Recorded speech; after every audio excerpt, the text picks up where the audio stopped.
On this workbench we have a Valtek model control valve, and one of my students here is going to demonstrate the reassembly of this valve without tightening any bolts, of course, just setting things in place. Let's take a look at some of the items we have here. That's the seat ring sitting on top of the body. That seat ring goes inside the body. We've got the valve plug here. It's a stem guided globe valve. It's a standard plug. Looks like it's probably of equal percent trim. We've got this seat retainer here. It's kind of like a cage, but not exactly the same because that plug does not tightly fit within it. The throttling action is done by the end of the plug, not by the windows of the cage.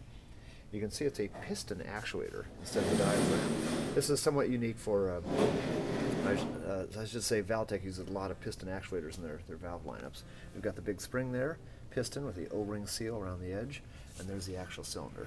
Let's go ahead and do a quick reassembly. There we go, putting the seat ring into the valve body. And there goes the seat retainer. There's the valve stem and plug. There goes the bonnet. And then a separate flange that holds the bonnet down onto the valve body. Then, looking at the actuator, spring goes in first. Setting the piston inside, see the tight fit with the cylinder. We have the yoke of the actuator there.